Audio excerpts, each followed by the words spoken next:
Este primer ejercicio que se ha hecho conjunto entre el Ministerio de Agricultura, el Ministerio de Ambiente y Finagro es sensibilizar y capacitar sobre el tema de financiamiento al sector forestal.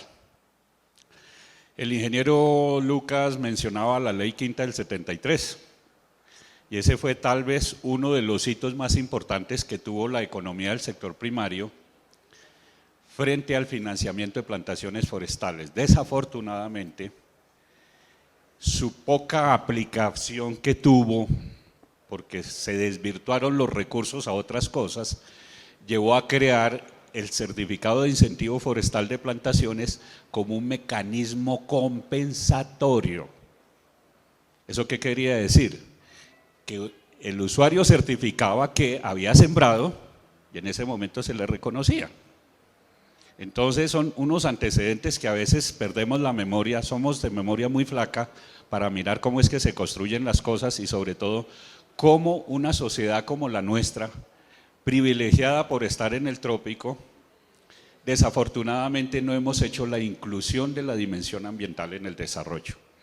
La charla en su primera parte va a sensibilizar ese tema, a dar unos elementos conceptuales y obviamente luego miraremos, dependiendo del tiempo como esté, el tema de PCA y el tema de negocios verdes. Soy funcionario, soy ingeniero forestal, pertenezco al Ministerio de Ambiente, ya 25 años. Inicialmente mi ejercicio fue en la Dirección General Forestal y de Vida Silvestre y llevo 4 años en un grupo que se llama el Grupo de Análisis Económico para la Sostenibilidad. Ahí tenemos que ver todos aquellos instrumentos económicos que están relacionados con la oferta y el uso de los recursos naturales y por supuesto con un énfasis hacia el tema forestal. Entonces la idea es que veamos algunos elementos de pago por servicios ambientales y negocios verdes. ¿Cómo voy a abordar el tema? A partir de esta agenda. Elementos de contexto general, lo que es oferta, demanda, ocupación del territorio, el marco de gestión y por supuesto entramos a PCA y negocios verdes. A veces se nos olvida y afortunadamente estos ejercicios nos han permitido recabar elementos de contexto y estos elementos de contexto fuera de estos indicadores generales que tenemos nos permite ver este tema social, antropológico de ocupación del territorio. Independientemente de la credibilidad que pueda arrojar el Censo Nacional de Población, nos queda claro algo. Y es que Colombia hoy en día tiene una ocupación de 45.5 millones de habitantes, de los cuales 38.6 millones estamos ubicados en las cabeceras municipales y en el sector rural el 6.8%, con una expectativa de vida de 74.18 años. Estas cifras son importantes tenerlas en cuenta, ¿por qué? Porque nos hemos ido, al igual que otros países en América Latina, concentrados en las principales ciudades.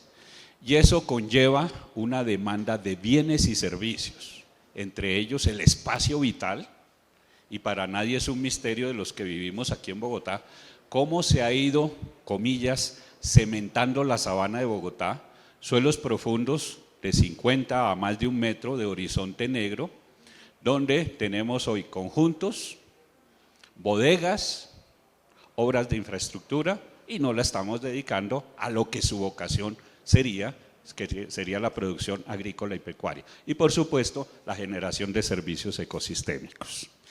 Miremos la siguiente transparencia de oferta. Estas 3 imágenes nos dicen algo que de pronto nosotros vimos por allá en la geografía de primaria, por allá en la universidad, dependiendo de la formación académica que tengamos, pero que a veces se nos olvida, y es que somos un país privilegiado al estar al norte del continente suramericano, entre el trópico de Cáncer y el trópico de Capricornio. ¿Y eso qué nos permite en últimas tener? absolutamente todos los ecosistemas boscosos habidos y por haber, desde las formaciones xerofíticas en La Guajira, norte de Santander, El Patía, Tolima y Huila, hasta los bosques perhúmedos, por acá por Tutunendo, por Lloró, donde la precipitación anual puede llegar a los 8.000 milímetros. ¿Eso qué quiere decir en la práctica? Que el día que no llueve es verano, ¿cierto?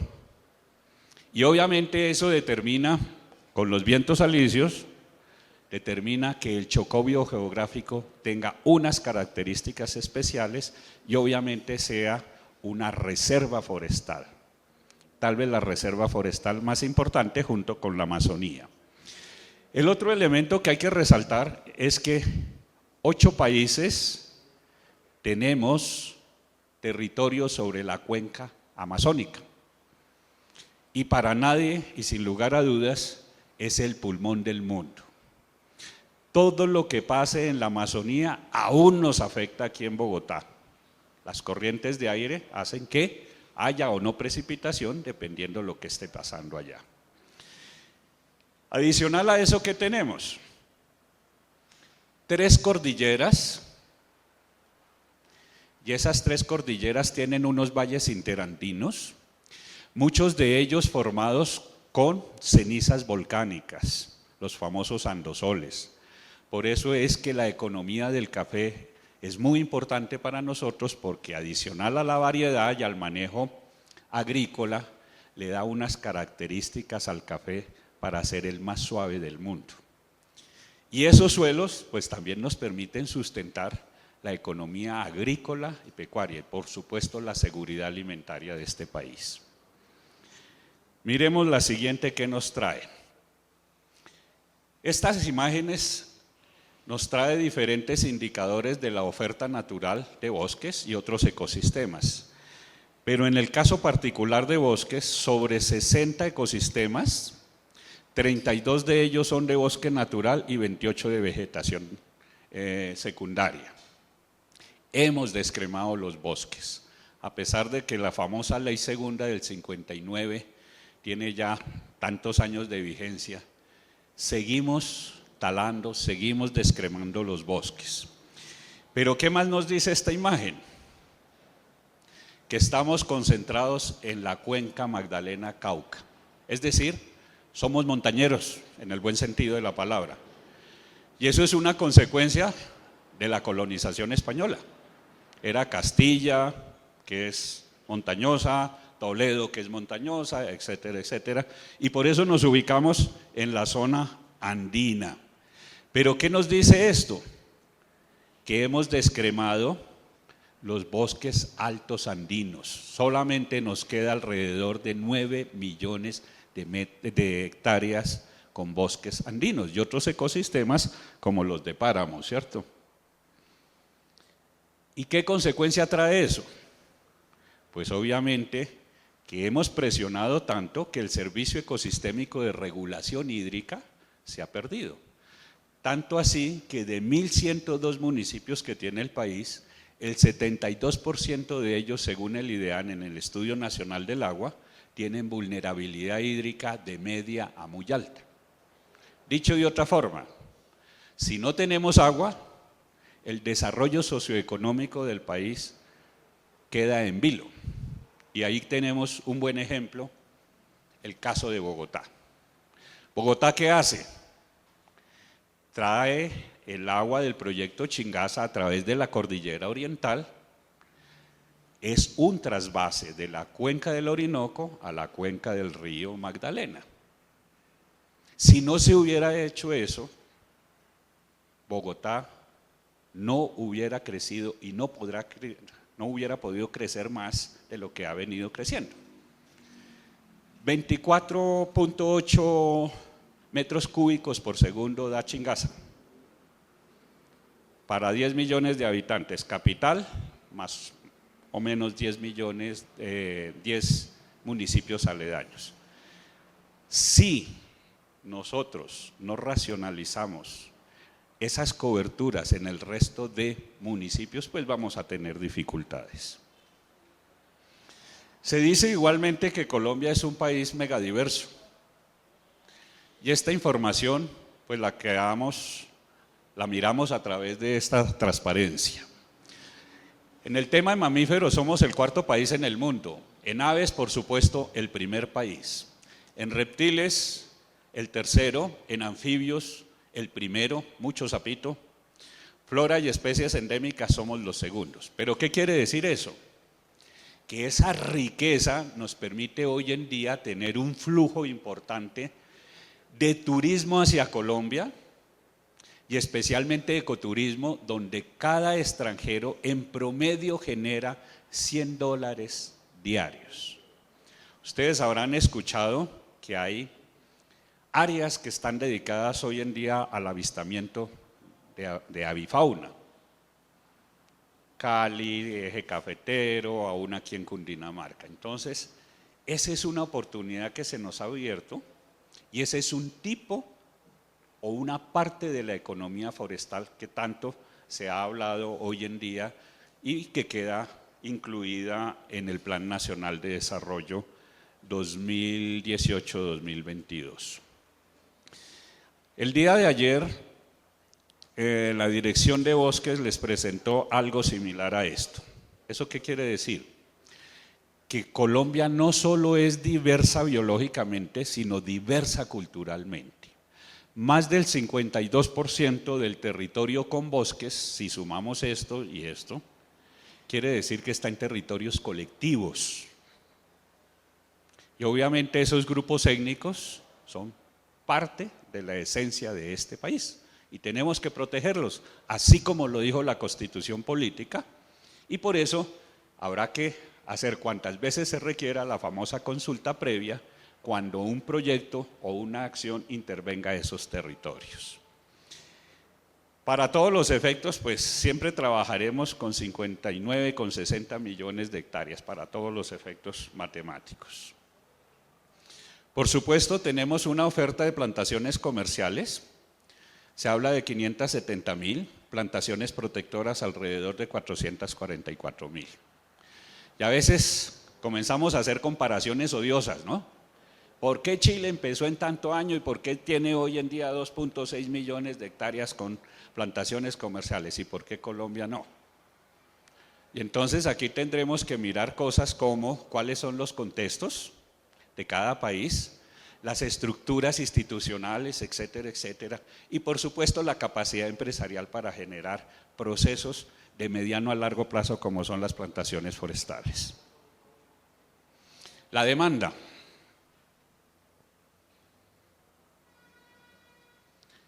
Estos perfiles vertical y horizontal de lo que es un bosque húmedo tropical nos dice con la información que tenemos disponible, y esa es otra debilidad de Colombia, no es exclusiva del sector forestal, es que no tenemos estadísticas robustas. El censo de población está cuestionado el censo agropecuario.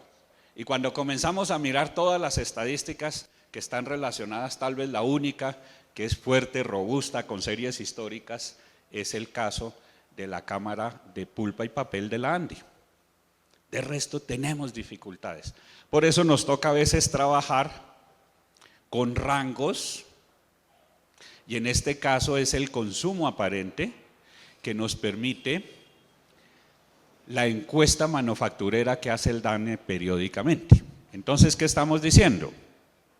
Que Colombia consume, dependiendo cómo esté la economía, entre los 2 a los 3,5 millones de metros cúbicos año. Es lo que llega al mercado. ¿Eso qué quiere decir?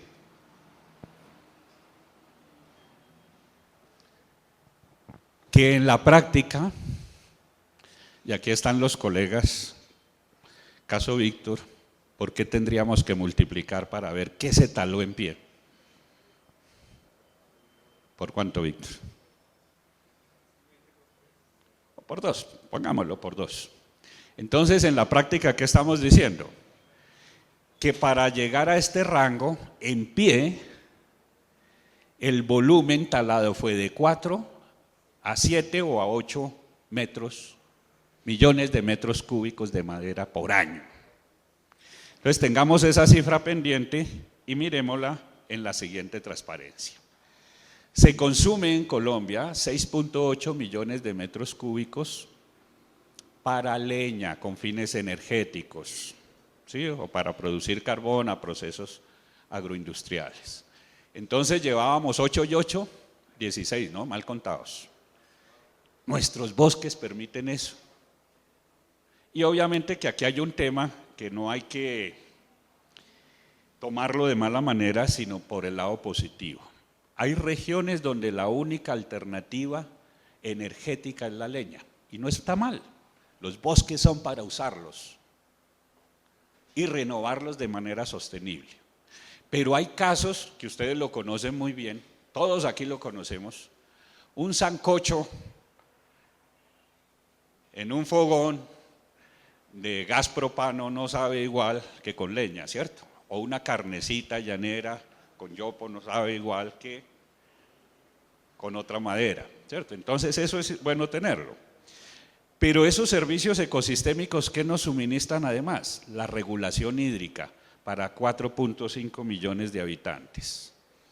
Y hay otro tema que desafortunadamente se solucionó, pero que tenemos que avanzar en eso.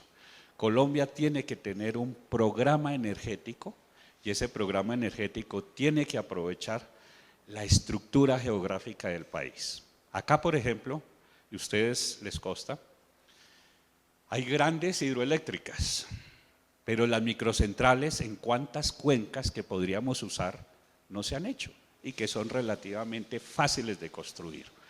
Colombia es el segundo país en la OCDE en energías limpias. El 70% de la energía que consumimos es hidroeléctrica. Por supuesto hay otro tema ligado a los ecosistemas naturales y a los cuerpos de agua, y es la pesca continental, cerca de 166.000 toneladas año. Hay sitios donde la única proteína animal es la que los cuerpos de agua le suministran a las poblaciones. Y eso es vital para el desarrollo y crecimiento de los niños, para el desarrollo y crecimiento de la población. Y aquí no estamos contando lo que ya está en ciertas factorías que cultivan cachama, trucha y otras especies introducidas. Por supuesto, esos bosques son hábitat de 178 territorios colectivos afro, son hábitat de 676 resguardos y 125 etnias indígenas. Por eso es importante esos ecosistemas en el país. Y miremos entonces la ocupación del territorio. ¿Qué ha pasado? ¿Qué nos dice la estadística del DANE? En 1951 éramos 11.3 millones de habitantes, de los cuales en el sector rural estábamos casi 7 millones y en las cabeceras municipales 4.3, o sea, todo esto era rural. Y hoy en día es totalmente contrario, esta es la parte rural y esta es la parte que está ubicada o que estamos ubicados en las cabeceras municipales. Ahora miremos aquí otro ejercicio rápido y es comparar esta cifra y comparar esta cifra. Sin embargo, en ese momento, en el año 51, podíamos estar hablando que Colombia tenía coberturas boscosas en 73 a 75 millones de hectáreas. Y hoy en día estamos hablando de 60, o sea que nos comimos 15 millones de hectáreas con bosques naturales, con todas las implicaciones que eso tiene. Y entonces a veces la gente dice, oiga, pero es que la gente necesita tierra, ¿cierto? Estamos de acuerdo. Pero ¿qué sucede? Que las tierras amazónicas son suelos pobres, son los famosos insectisoles. O sea, pueden producir agrícolamente o pecuariamente 1 año o 2 años y después no son rentables porque no tienen horizonte A en la mayoría de los casos. Y ahí pues toca desarrollar los modelos silvoagrícolas, silvopastoriles, modelos propios endógenos, todo ese cuento. Entonces mire todo lo que nos está pasando. Pero ¿qué sucede? Decíamos hace un rato que estábamos ubicados en la cuenca Magdalena-Cauca. Aproximadamente 37 millones vivimos acá. Es centro cultural, centro político, centro energético, la industria está ahí. Todo pasa en la cuenca Magdalena Cauca. Por eso la cuenca produce el 80% del Producto Interno Bruto de este país. Pero obviamente eso está sustentado en todos los cuerpos de agua que están en las tres cordilleras. En la medida que esos cuerpos de agua se vayan secando, pues tenemos dificultades. Y ya lo vamos a ver más adelante.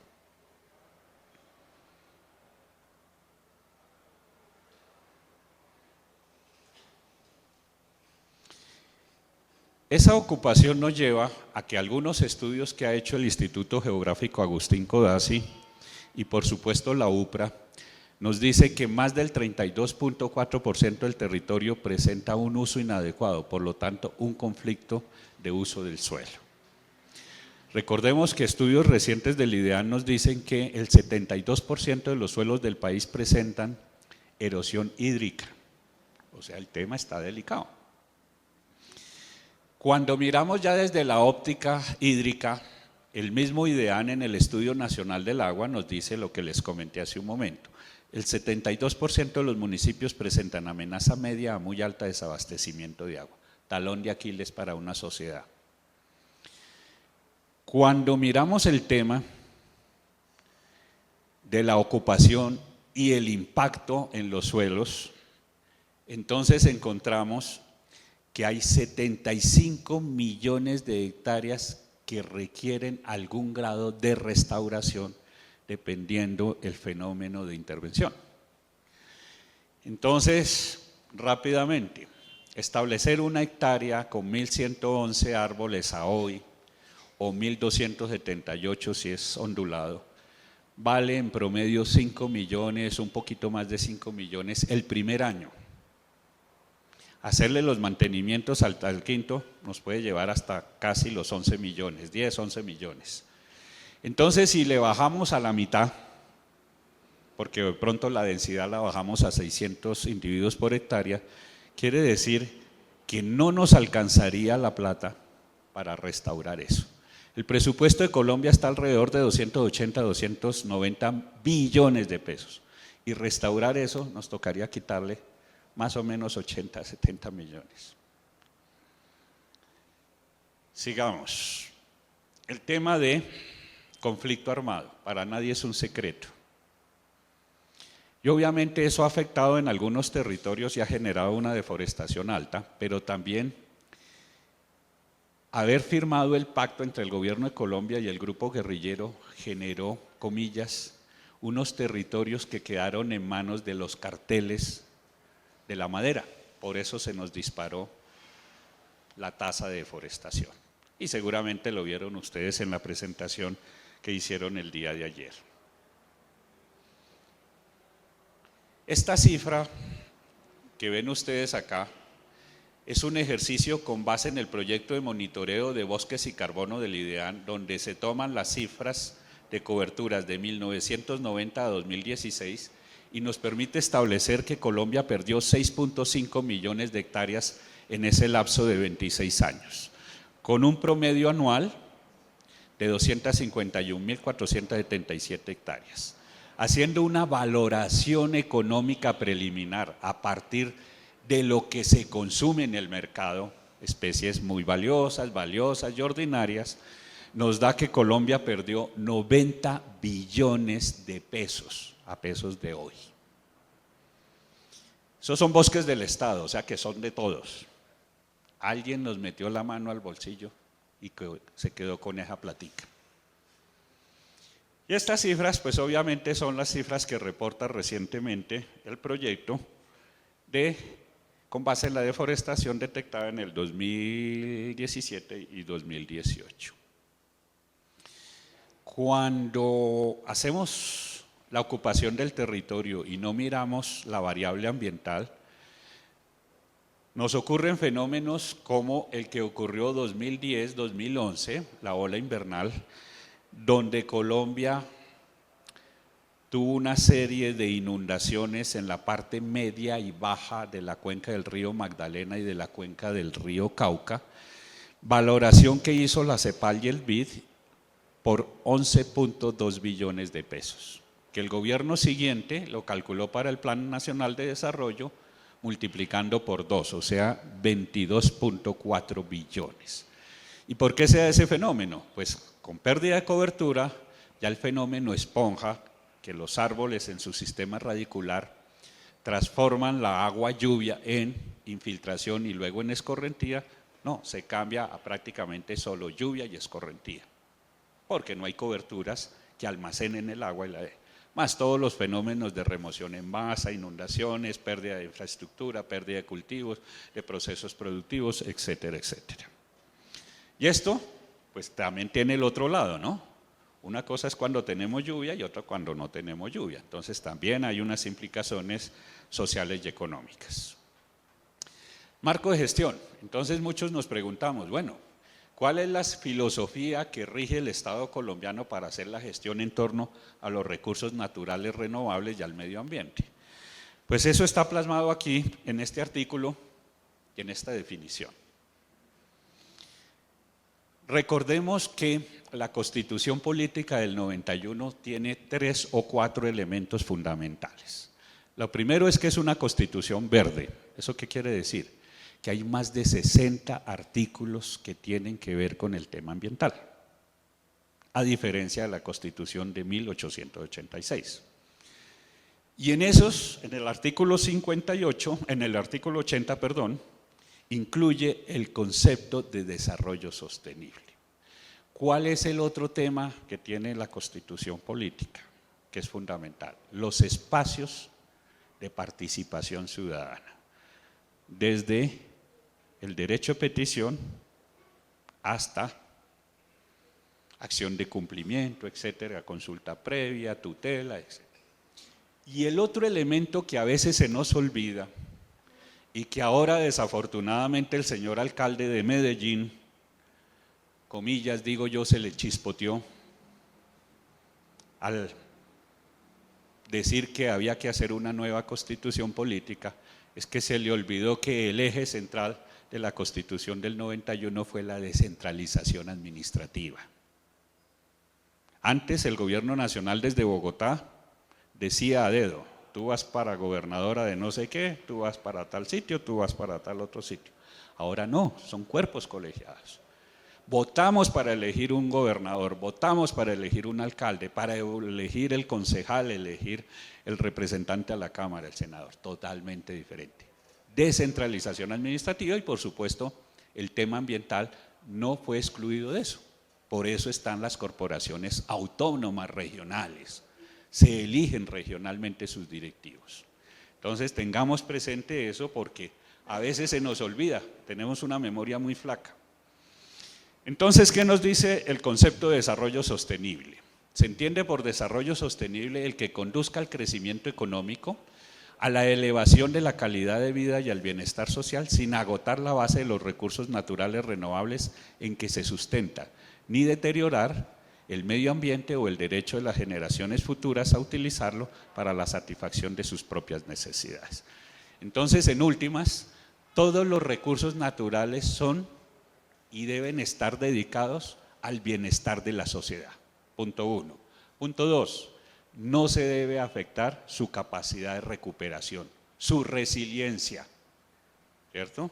Y el otro es que las generaciones futuras tengan el derecho a también usufructuar de esos servicios y de esos ecosistemas. Esa es la esencia del concepto de desarrollo sostenible. ¿Dónde nace? Pues obviamente esto es una construcción colectiva post Segunda Guerra Mundial, en la Declaración de Estocolmo,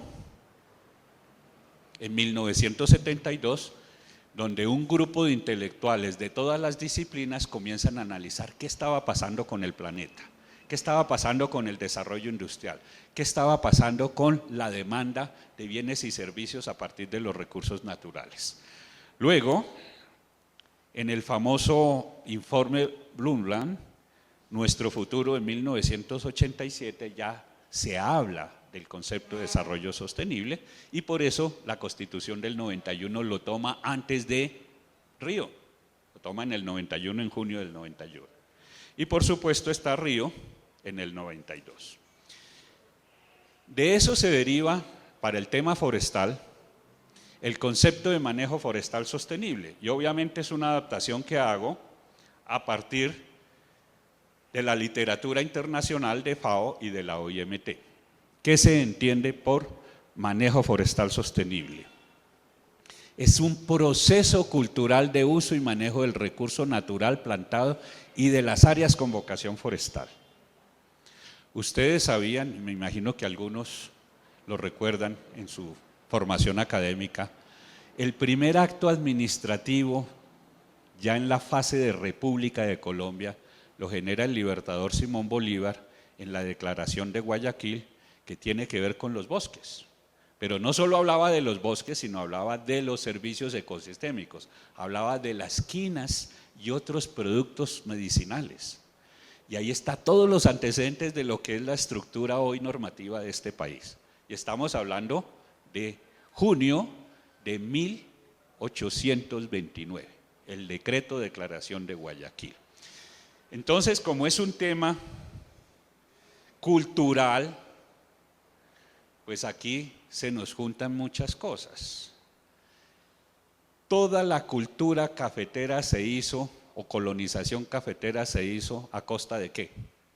De los bosques altos andinos, entre la franja de los 500 y los 1800 metros.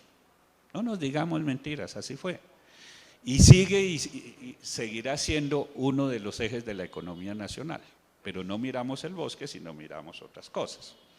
Luego nos remontamos un poquito más de los 1800 y por eso surgen cosas como, por ejemplo, el Santuario de Fauna y Flora o Tunquimbaya, que cuando comienzan a talar todo eso se seca el agua del río Tun y entonces el Inderena lo declara primero un área para entrenar los guardabosques del Inderena y luego queda como lo que es hoy en día un área protegida o Tunquimbaya. Y ahí hay unos ejercicios interesantes de cobertura que hay que mirar. Adicional a eso se dice que vuelve y juega para satisfacer las demandas de crecimiento socioeconómico de las presentes y futuras generaciones, cumpliendo uno o más objetivos de la ordenación, resultante de la planificación racional basado en las evaluaciones de las características del potencial del recurso y sus servicios ecosistémicos.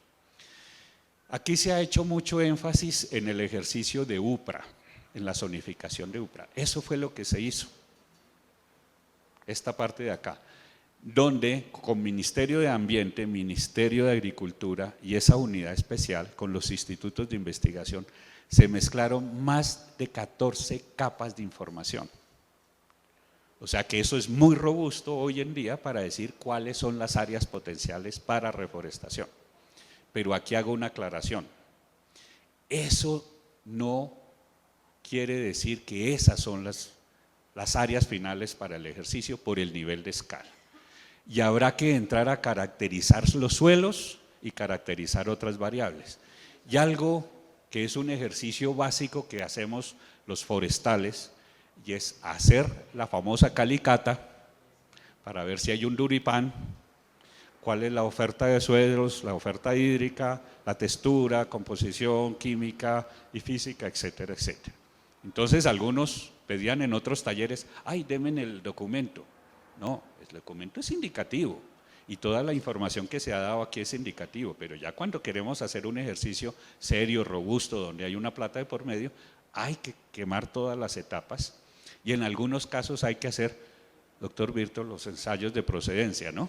A ver cuál es la respuesta y después de eso sí, ya entrar a masificar algún cultivo, alguna plantación. Entonces este concepto se plantea para sustentar hoy en día lo que es el manejo forestal en Colombia. Queda en la política de bosques, queda en el Plan Nacional de Desarrollo Forestal y nos permea en cualquier actividad que tenga que ver con economía forestal. Y el otro elemento que no lo podemos dejar de lado y son los servicios ecosistémicos. En los años 50 y antes a los años 50 el bosque se veía solo como proveedor de madera. De hecho, hasta el año 1989, cuando comienzan los análisis del Plan de Acción Forestal para Colombia, se hablaba en ese momento de que Colombia tenía una norma donde el campesino certificaba que había talado 2/3 partes de un predio y el Estado le otorgaba el predio, le titulaba el predio. O sea, una visión errónea de economía forestal. Entonces, los bosques hoy en día, las Naciones Unidas dicen que prestan una serie de servicios ecosistémicos de aprovisionamiento, de regulación, culturales y de soporte. Dentro de los de aprovisionamiento están los alimentos, el agua dulce, la madera, la diversidad biológica. En los de soporte, formación de O2, formación de suelos, ciclo del agua. En los de regulación, control de la erosión, regulación de inundaciones, almacenamiento de carbono, dispersión de semillas.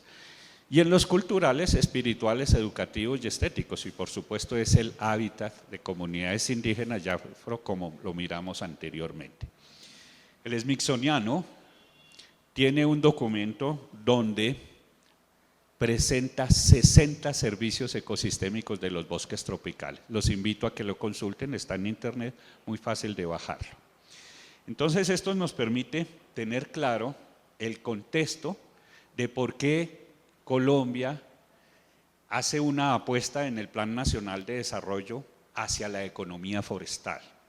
¿Por qué hablamos de bonos de carbono? ¿Por qué se habla de ajustar el CIP de plantaciones? ¿Por qué se habla de PCA y de negocios verdes? Entonces miremos los servicios, los negocios verdes y los de PCA. Si me ayuda el operador, ¿dónde estará? Se fue. Si me ayudas, por favor, miramos el decreto 1007, que es de PCA. Entonces, mientras la colocan ahí, voy comentando. ¿Qué es PCA? Pago por servicios ambientales. ¿De dónde surge recientemente el tema? Del acuerdo de paz entre la guerrilla de las FARC y el gobierno nacional. Entonces, el acuerdo de paz habla de varias cosas. Lo primero es que todo el acuerdo se basa en el concepto de desarrollo sostenible. 2, que la guerrilla pide que se conserven las reservas forestales. Y 3, que se le pague al campesino por conservar, por acción o por omisión, esos servicios ecosistémicos que prestan esos ecosistemas altos andinos. Ahí está como decreto 1, final 1.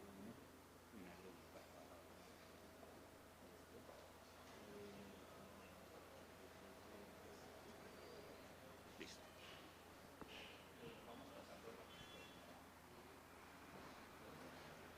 Entonces, cuando el legislativo le da facultades especiales al Ejecutivo, el Ejecutivo emite el famoso decreto 870 del 2017, que habla sobre pago por servicios ambientales.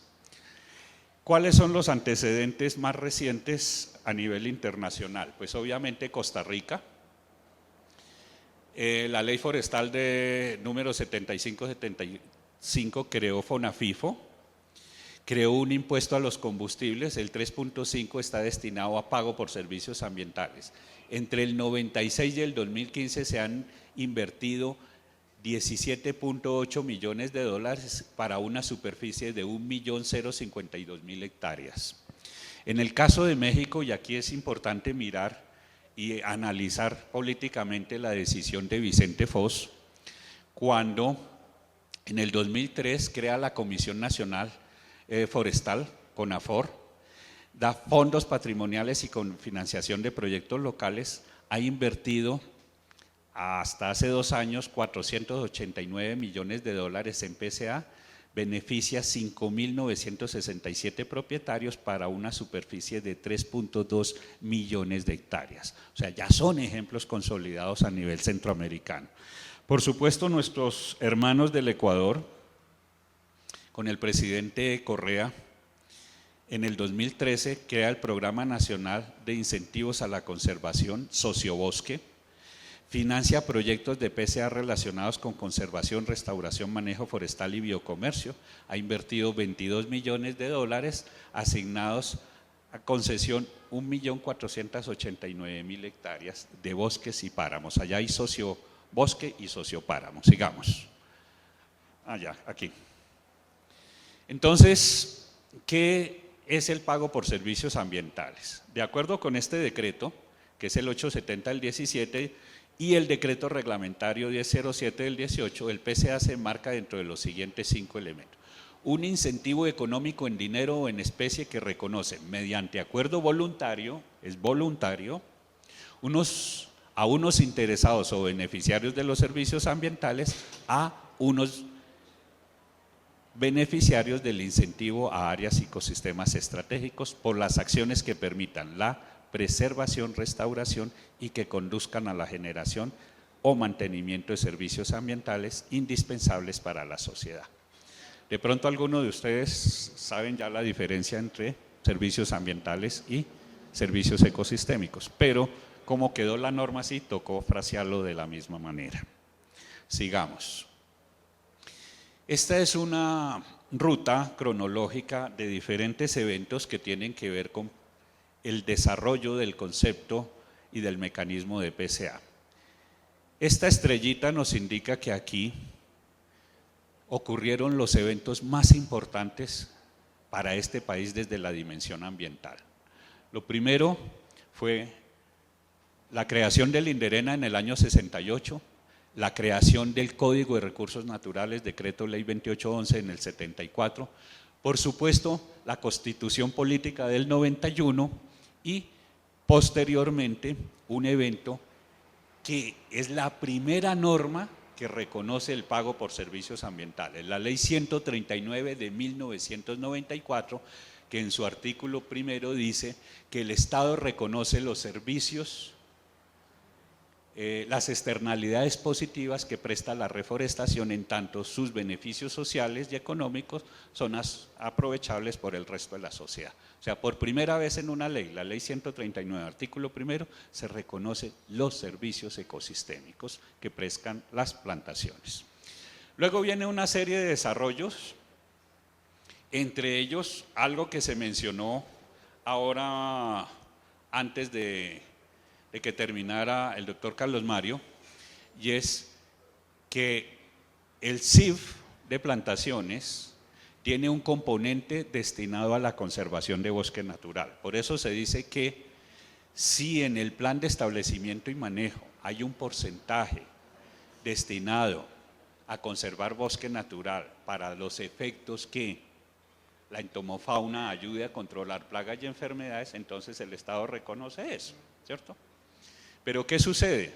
Que en el año 95 muchos propietarios de predios rurales se acercan a los dos ministerios, Agricultura, Ambiente, la Planeación y Hacienda, y le dicen: yo no necesito o no quiero sembrar nuevos bosques, sino quiero que me reconozcan lo que ya tengo. Entonces se crea el famoso certificado de incentivo forestal de conservación con una reforma tributaria que es la 223 del 95. En un parágrafo se dice que, comillas, se reconocerá los costos directos o indirectos en que un propietario incurra por conservar ecosistemas boscosos poco o nada intervenidos. Luego se reglamenta con el decreto 900 del 97, sin embargo, a la fecha de hoy no se ha colocado el primer peso. Y la respuesta es muy sencilla: Hacienda no aportó los recursos. Entonces ahora en la sombrilla de PCA queda el CIF de conservación, ya hay una propuesta de decreto modificatorio para que sea de gobernanza de las corporaciones autónomas, y PCA queda en gobernanza de los entes territoriales, léase departamento y léase municipio, porque básicamente la fuente principal de recursos es el artículo 111, que es el 1% que no tiene destinación específica de los ingresos de los entes territoriales. Entonces, no chocan los dos instrumentos, son complementarios, sobre todo para aquellos municipios que no dan un cierre financiero para ciertas iniciativas ambientales. Básicamente es eso. Toda esta ruta que se ve acá nos lleva a este ejercicio finalmente, ¿no? Que es la expedición en el Plan Nacional de Desarrollo de la Ley 1955, donde coloca dos obligaciones muy puntuales: que se reglamente para comunidades indígenas y que se reglamente para comunidades afrodescendientes. Obviamente está un documento COMPES de política, que es el 3886 del 17, el decreto ley 870 del 17, que son los que es el marco normativo que desarrolla el decreto ley. El decreto 870, pues obviamente tiene una serie de componentes que son 7 capítulos, donde se habla de principios, se habla de mecanismos institucionales, se habla del financiamiento, se habla de otros incentivos a la conservación, de seguimiento y control y disposiciones generales. Todo esto lo van a encontrar ustedes en la página del ministerio. Y obviamente la norma toca leerla, desde el epígrafe, o sea, el encabezado, hasta la última letra para entenderla, ¿cierto? Y hay otros documentos explicativos de PCA. Luego el decreto que lo reglamenta, que es el 1007 del 18, pues tiene 4 secciones. Una son las directrices para el diseño de PCA, disposiciones generales, directrices para implementación, monitoreo y seguimiento, y la inversión del artículo 108 de la ley 99 y 111 de la ley 99, que fueron modificados por 2 leyes del plan de desarrollo, el del 2011 y el del 2015. Entonces hay ya todo un desarrollo normativo para aplicar el incentivo. El ámbito de aplicación y elementos del incentivo. Entonces el ámbito de aplicación se hará en aquellas áreas y ecosistemas estratégicos por personas públicas y privadas que promuevan, diseñen e implementen proyectos de PCA cofinanciados con recursos públicos y privados. Entidades públicas o privadas que diseñen o implementen proyectos de PCA en el marco de licencias ambientales, permisos, concesiones o autorizaciones. Y por supuesto, a aquellas autoridades ambientales y entes territoriales que adelanten procesos de adquisición y mantenimiento de predios en el marco del artículo 108 y 111 del 99 y personas de derecho público especial, que son los grupos étnicos. Entonces, hablábamos de que hay un acuerdo voluntario, de que hay unos beneficiarios del incentivo, a que hay unos interesados o beneficiarios en los servicios ambientales y hay unas acciones de reconocimiento. En los siguientes artículos, pues simplemente se desarrolla quiénes son los beneficiarios. Son los propietarios, poseedores regulares, código civil u ocupantes de buena fe. Entonces aquí viene un punto y lo aclaro. ¿Por qué queda en esta norma estos conceptos y por qué no quedaron en el decreto modificatorio del 1824? Por algo muy sencillo, porque la ley 139 solamente da la opción a propietarios o arrendatarios. Y en ese sentido no se podía violar, entre comillas, la ley colocando otros beneficiarios diferentes a los que la ley 139 daba. Se priorizará el incentivo a propietarios, poseedores, ocupantes de pequeña y mediana propiedad con nivel de vulnerabilidad acorde con el indicador SISBEN, para lo cual se tendrá consideración lo establecido en el Atlas de Distribución de Propiedad Rural del IGAD y el Censo Nacional Agropecuario. Se priorizarán beneficiarios agrupados en diferentes formas. Entonces, ¿eso qué quiere decir? Que hay unas reglas y unos criterios para priorizar los recursos y, por supuesto, la aplicación del PCA. Los principios, ¿cuáles son? De focalización hacia las áreas de ecosistemas estratégicos y los que están dentro del RUNAD. Hay un principio de complementariedad, de posconflicto, construcción de paz y equidad, de armonización, de costo-efectividad, de solidaridad y territorialidad, autonomía y libre autodeterminación. Todas estas presentaciones ustedes las pueden bajar en un sitio que Finagro les va a indicar. Y por supuesto en el ministerio ya están disponibles. Focalización, las áreas estratégicas o ecosistemas estratégicos. Las modalidades de pago por servicios ambientales, ¿cuáles son? pago por servicios ambientales de regulación y calidad hídrica, pago por servicios ambientales para la conservación de la biodiversidad, pago por servicios ambientales, reducción y captura de gases de efecto invernadero y por supuesto pago por servicios ambientales, culturales, espirituales y recreación. O sea que son las opciones de aplicación del incentivo. Acciones a reconocer de preservación y acciones de restauración. Entonces, obviamente las de preservación es para que se conserven esos bosques altos andinos y otros ecosistemas estratégicos. Y acciones de restauración, entonces aquí se tiene restauración ecológica, recuperación y rehabilitación ecológica. Por supuesto, esta es la ruta de estimación del valor del incentivo. ¿Qué es lo importante? Este costo de oportunidad. ¿Qué quiere decir eso? Supongamos aquí en la sabana de Bogotá se requiere conservar un ecosistema alto andino. Se tomaría como referencia, por ejemplo, el cultivo de papa. ¿Cuál es la utilidad que tiene el campesino en ese cultivo de papa en un periodo X? Y ese sería el valor a reconocer. O sea, ahí hay unas reglas de juego. Porque si no, cualquier campesino nos podría decir, no, es que yo gano por hectárea 50 millones. El Estado no alcanzaría a reponer eso, ¿cierto? Formalización de acuerdos, monitoreo y seguimiento, gastos asociados, registro del proyecto, todo eso está contemplado en la norma.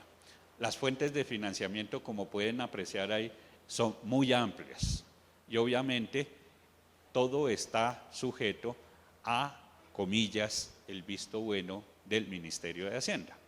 Estos temas, ¿y por qué el CIF de plantaciones ha operado? Porque el Ministerio de Hacienda siempre lo respaldó y lo ha venido respaldando hasta la fecha.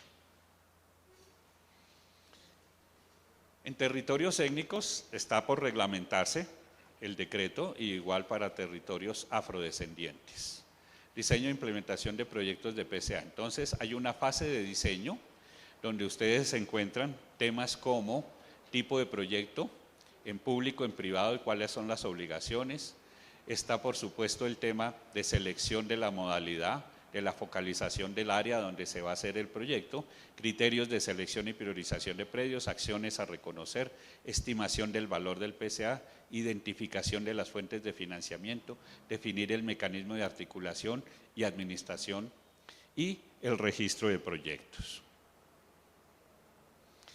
También está la fase de implementación, entonces cada una de las etapas. Y tenemos hoy en día, para traer solamente 3 ejemplos, Yo Protejo, que tiene 7.793 hectáreas con acciones de conservación, 180 propietarios vinculados en 18 municipios. Está el caso de Banco 2, que muchos de ustedes los habrán oído mencionar, sobre todo en la televisión nacional, con 24 corporaciones, 141.000 hectáreas y 10.000 familias beneficiarias. Está el caso de la Alcaldía de Cali, con 11 acuerdos colectivos, 3.000 hectáreas en conservación, para un total de 28.000 corporaciones con PCA, 5 gobernaciones y 136 municipios. Entonces, este tema, como les digo, lo podrán ustedes profundizar en la página del Ministerio de Ambiente, buscan negocios verdes y ahí encuentran el tema de PCA y el tema de negocios verdes. No sé, compañeros, si estamos para el videíto chiquito. ¿Sí? Listo. Por favor. El otro es un video muy sencillo, como opción pedagógica, para decir que es un negocio verde. Muy rapidito. Van a encontrar que está el logo del anterior gobierno. Entonces van a decir, ¿cómo así? No, es que estos son procesos, y son procesos culturales que se llevan varios años. Y a veces escalar los temas lleva varios años. El CIP viene del 94, ¿no?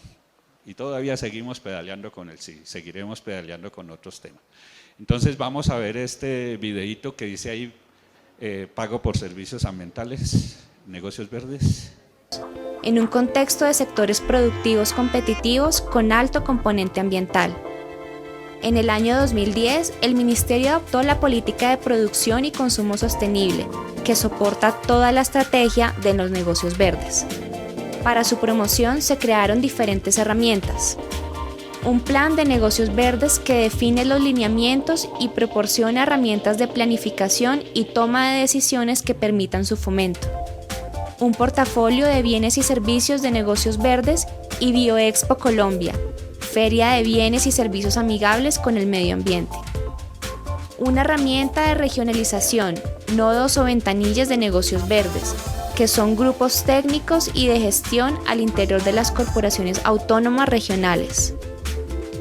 Además, próximamente contaremos con una plataforma virtual que promoverá este tipo de negocios, dando a conocerlos e informando su entorno legal y posibles fuentes de financiamiento. Quizás hasta este punto todavía te preguntes, ¿mi negocio es verde? ¿Qué debo saber y hacer para ser parte de este grupo? Los negocios verdes se clasifican en 3 categorías.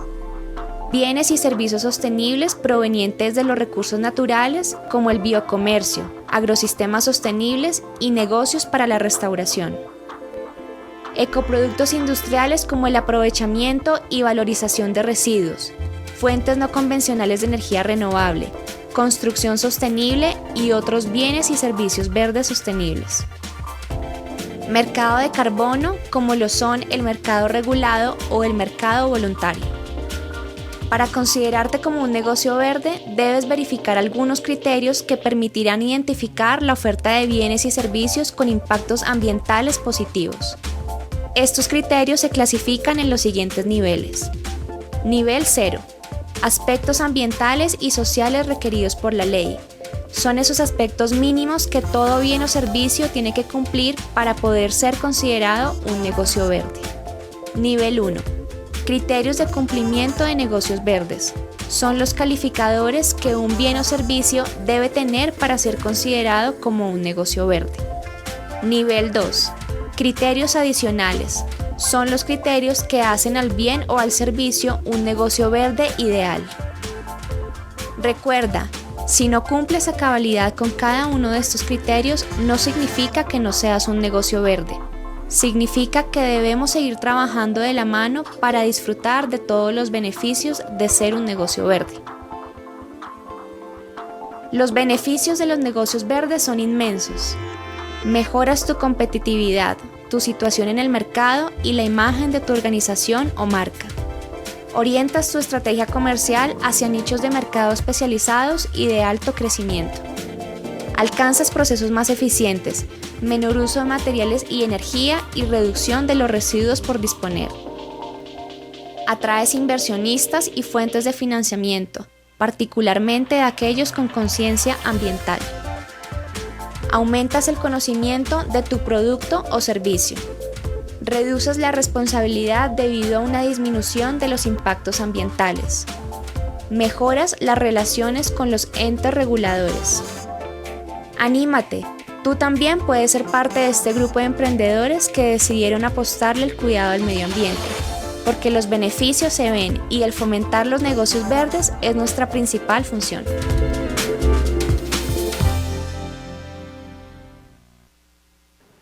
Listo, entonces cumpliendo el horario, incluso 15 minutos antes. Primero queremos agradecerles a todos los que permanecieron, sobre todo los que asistieron el día de hoy y ayer, su asistencia, el haber venido al ejercicio, habernos escuchado. Y como les decía, este era un primer ejercicio en donde queríamos que por lo menos conocieran todos qué es lo que estamos trabajando, en qué estamos moviéndonos, para dónde es que queremos irnos, por lo menos en los temas forestales y hacia dónde queremos impulsar la cadena. Vuelvo y les ratifico lo que les dije el día de ayer. La próxima semana, Dios mediante, les estamos enviando todas las presentaciones, les estamos enviando su certificación, las preguntas que plantearon por escrito esta semana y en los otros talleres se les vamos a estar enviando con las respectivas respuestas, y esperamos en unos próximos días estarles informando de cuándo tenemos lo que logramos grabar de esta sesión para ustedes, para que lo puedan replicar en las empresas. ¿Listo? Entonces a todos nuevamente muchísimas gracias y una feliz tarde.